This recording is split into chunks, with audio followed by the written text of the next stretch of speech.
Like hieroglyphs from an extinct civilization, these pictures of a vanished ballet have never lost their fascination.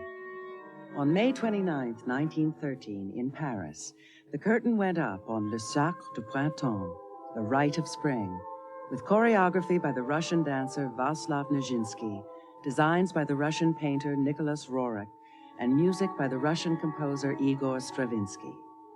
The riot that greeted the ballet on its opening night became a legend, and although the choreography soon disappeared, the music endured. A new century was underway, and in Paris the mood was one of infectious enthusiasm. Women hurried to keep pace with changing fashions. Great strides were being made in science and engineering. Meanwhile, new kinds of dancing had begun to draw a broad audience. Ballet had been left behind. In 1906, all Paris was talking about an exhibition of Russian paintings at the Grand Palais, organized by the Russian impresario Sergei Diaghilev. The following season, he introduced audiences to the Russian opera, and in 1909, he returned with a company of dancers. His Ballet Russe conquered Paris. Over the course of the next 20 years, Diaghilev gathered around him choreographers, composers, and painters who would go down in history as the greatest of their time.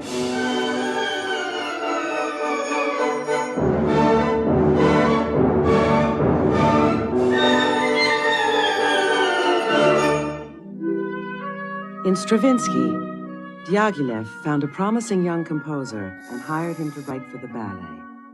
His scores for Firebird and Petrushka instantly made him the most famous composer of his generation. In Nijinsky, Diaghilev had a great artist and a star attraction. Among his admirers was Marie Rambert, who assisted Nijinsky during the making of the Rite of Spring and danced in the ballet herself. And indeed, I could say that when he danced Spectre, he was the very perfume of the rose, because in everything he extracted the essence. In Sylphide, he was the very soul of Chopin. In Petrushka, he was like the pain of every man weighted down by fate. Nijinsky's ambitions went beyond performing. He wanted to choreograph ballets that would break new ground. Diaghilev encouraged him.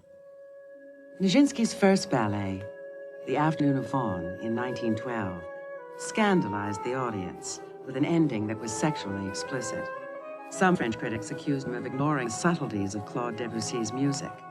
Others, however, admired the ballet for its stark originality.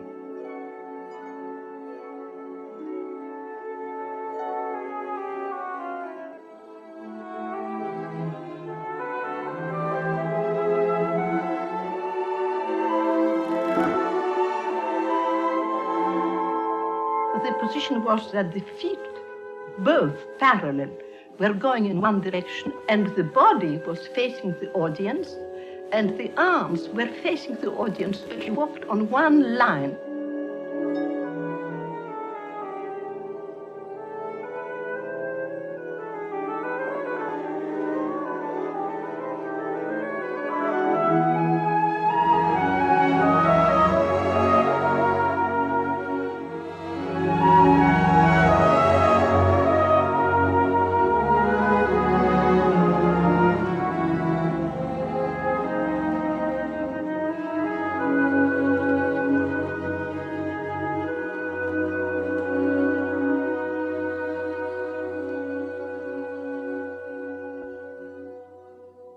With Je, his second ballet, Nijinsky established himself as a choreographer who was leading the way into the future.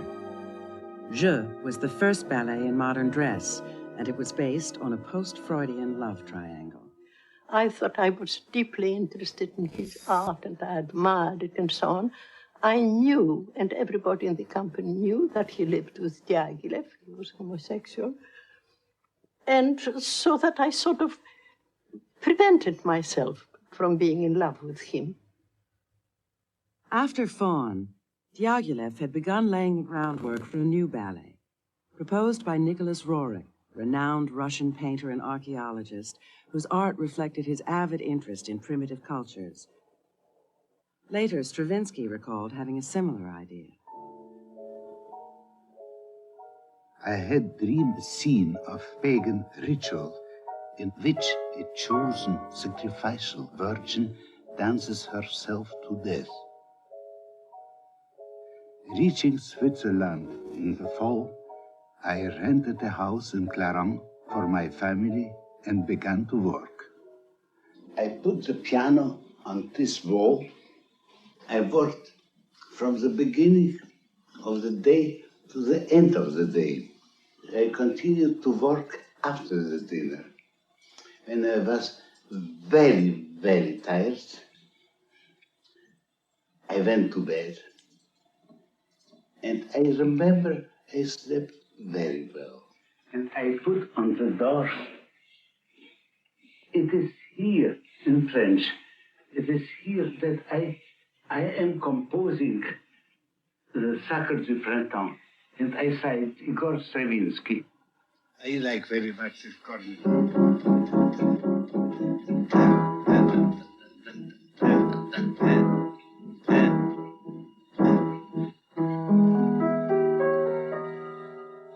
Was rather a new chord, you know, 8 notes chord.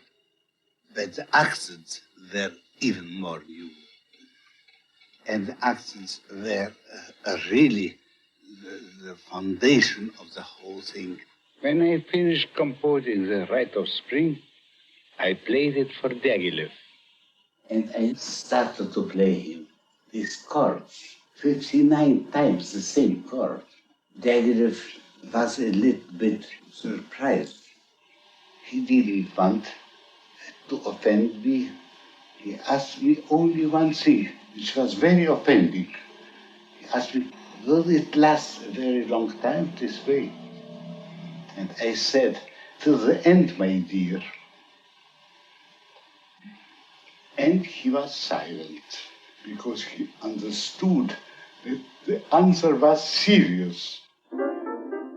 In search of someone who could help Nijinsky and the dancers with Stravinsky's score, Diaghilev visited the studio of Émile Jacques Dalcroze, who had devised a method of translating musical rhythms into movement called eurythmics. Dalcroze's star pupil, Marie Rambert, was hired.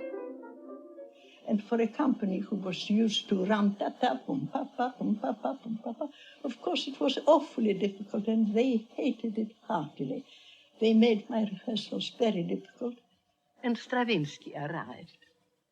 He said, this is not at all the tempo. This has got to be quicker. This has got to be slower. Nijinsky said, this can't be quicker and this can't be slower. I know what the dancers can do. There was an epic battle between them. Stravinsky sat at the piano and trying to make an orchestra. He stamped with his feet and banged with his hands on the piano here and there and shouted and sang and so on.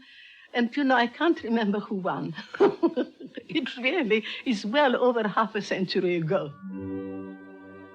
In a theater that had been awash in pastels, Diaghilev's ballets burst onto the stage. Paris audiences were captivated by a Russia they imagined to be a land of vivid splendor and noble savagery.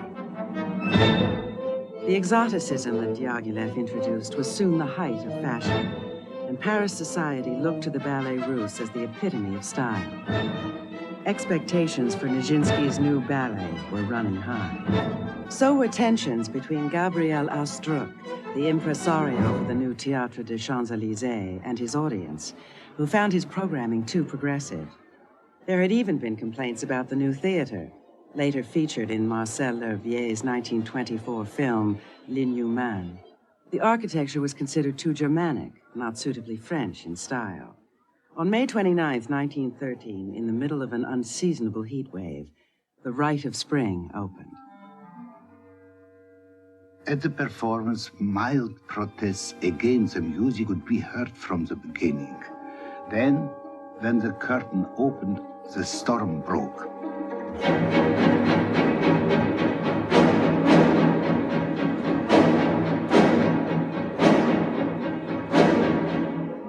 It was terribly difficult to hear the orchestra.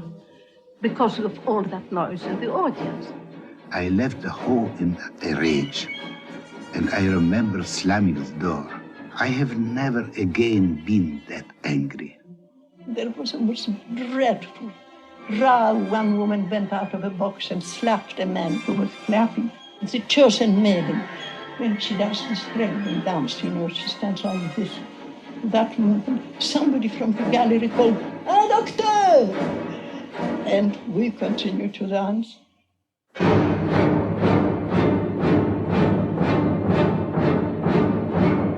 I arrived backstage in a fury. There I saw Daggerev switching the house lights on and off in the hope that this might quiet the hall. Then when somebody called un dentiste, somebody else shouted deux dentistes. For the rest of the performance, I stood in the wings behind Nijinsky and holding his jacket while he stood on a chair shouting numbers to the dancers. When it was all over and the curtain came down, Nijinsky came down from where he stood, because he stood on a chair in the wings directly, and said, "Dura publica," means the public, fool of a public it is. The reviews ranged from baffled to irate. We only gave 4 performances, and then we came to London, where it made no effect whatsoever. And that was the life of that ballet. The Rite of Spring was the climax of Nijinsky's career as a choreographer, which was soon aborted. On the company's South American tour later that season, Nijinsky married Romola Dopulsky. The wife of the conductor came in and said, "Great news, wonderful news, Romola and Vaslav are engaged." And I bent down, I had a trunk under the thing and pretended to rummage in it, and hot tears were streaming from my eyes. I then realized that I was desperately in love with him, which I never realized. And that evening, I went on the, I don't know, the prow of the ship or what, where a huge wind was blowing. And I bent down and was hoping that the waves would swallow me. Diaghilev dismissed Nijinsky. Over the course of the next few years, he grew increasingly unstable, and as his condition declined, he was diagnosed as schizophrenic and was hospitalized in Switzerland, where he lived out his remaining years until his death in 1950.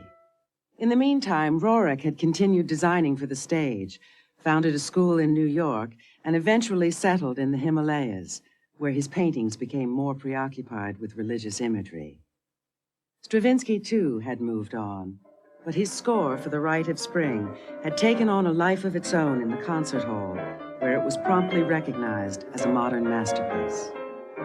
I was guided by no system whatever in the Sacre du Printemps. I had only my ear to help me. I heard, and I wrote what I heard. I am the vessel through which the Sacre passed. Though the score has since been tackled by many other choreographers, Nijinsky's version lived on in the memories of the witnesses. In Sacre du Printemps, Nijinsky was bent on reproducing every note of the music.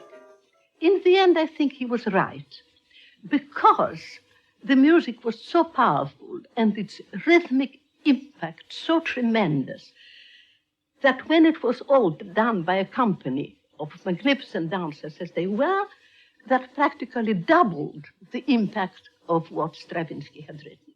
Years later, Rambert founded her own company.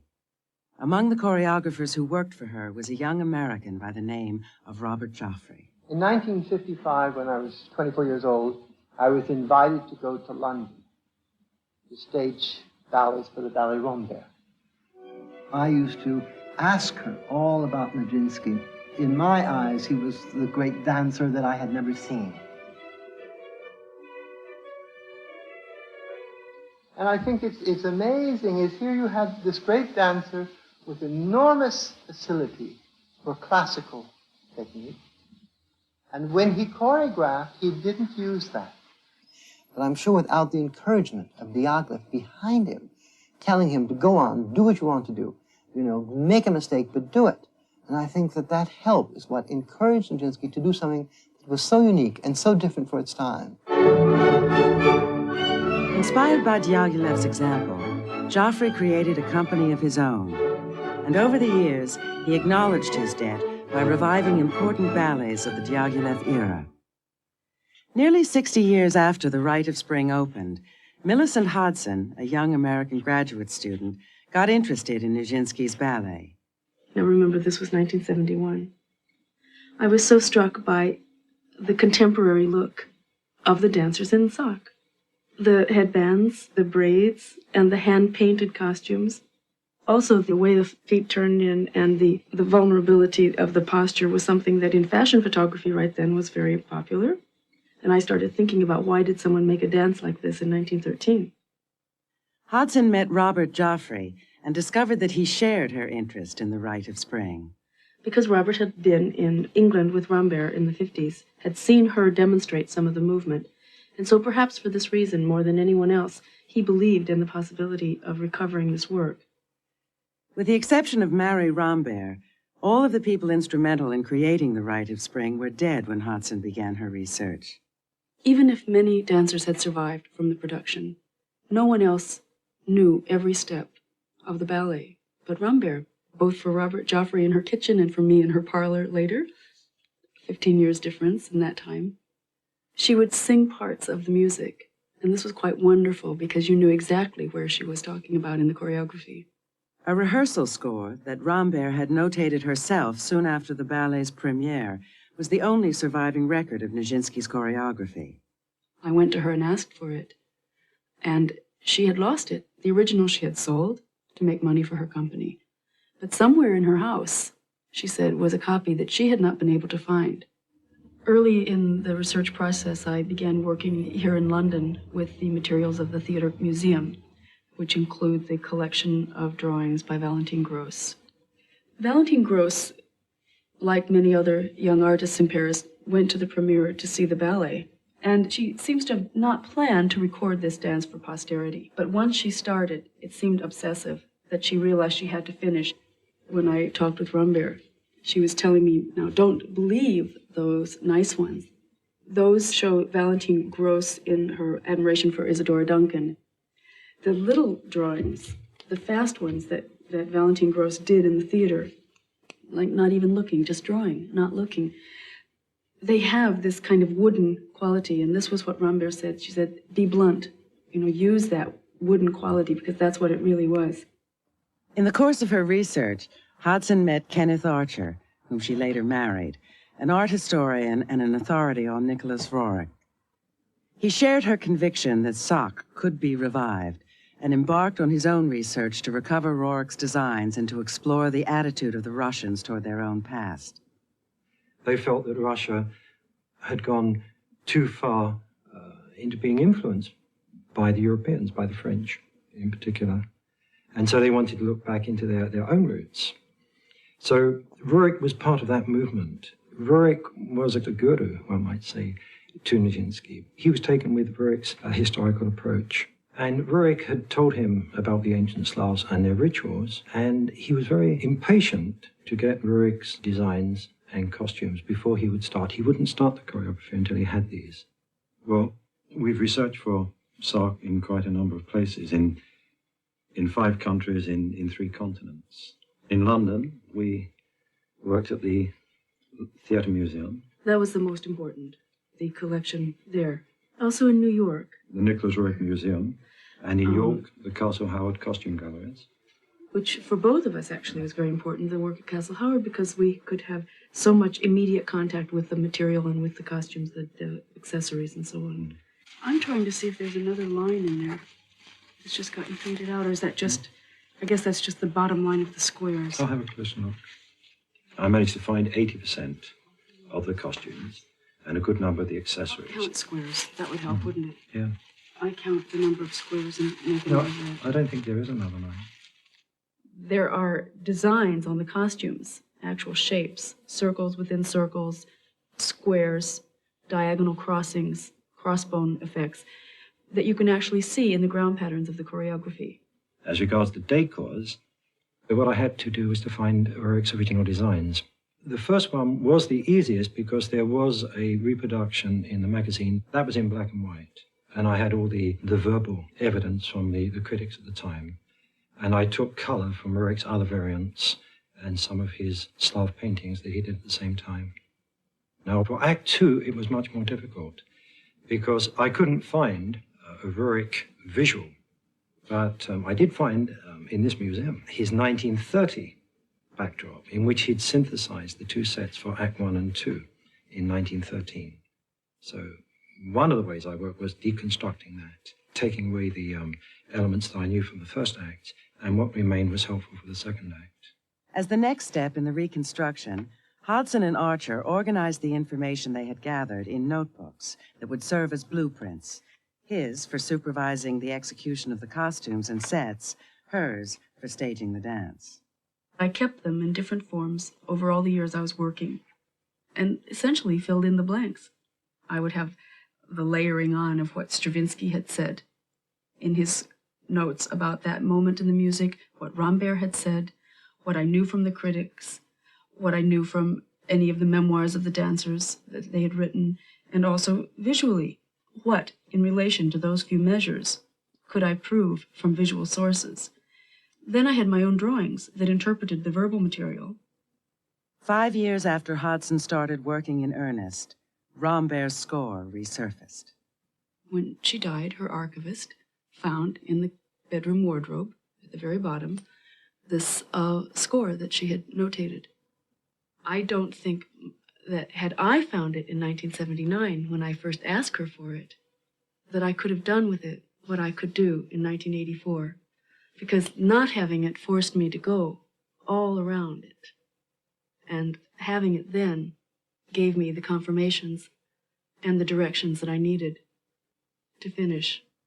Joffrey's experience with reconstruction and his eye for detail informed the process. He would ask you questions. In this sense, it was as though he had the capacities of a very great teacher, I think, in that sense, that he wasn't asking for things for himself. He was asking not even for his company. He's asking them for dance.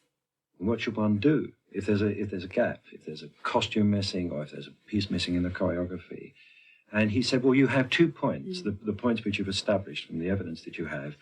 You just find the shortest line between the two and bridge it in a style which is in harmony with every other piece of material that you have. Despite my hundreds of drawings of hundreds of figures, finally, on the human bodies in action, these details had to be made live. And in this, the dancers worked with me very closely. I mean, I completed the reconstruction on them and with them in the rehearsal studio. And this drawing reminds me of an anecdote with Robert Joffrey. When he came to a rehearsal late in the process, he saw this one moment, and he stood up and he said, "Storks."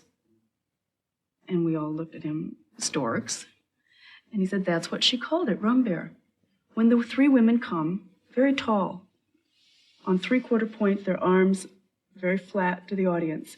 He said they called the 3 women storks because this movement, they picked their way across the stage. For the dancers, it was the most amazing moment, probably, of the reconstruction, because they saw the historical process. They saw Robert Joffrey remembering what Marie Rambert had told him in 1955 that was directly related to that instant of music. Joffrey's involvement in rehearsals was eventually curtailed by serious illness, and he died 6 months after his efforts to bring the Rite of Spring back to the stage finally succeeded.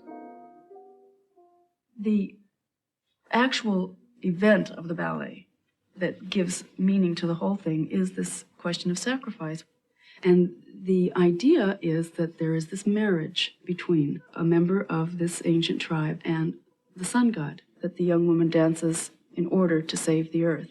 I don't see it as a primitive and brutal thing that this woman dances herself to death. I see it as an expression of faith that human activity can have that impact. On September 30th, 1987, the curtain went up on the reconstituted Rite of Spring. Ironically, given its history, it was the hit of the Joffrey season. But the myth that surrounded this ballet is now enshrouded in a new set of questions. Is any evidence, however complete, sufficient basis for exhuming a dance that's been dead for over half a century? Is this or isn't it the ballet Nijinsky choreographed? The controversy continues.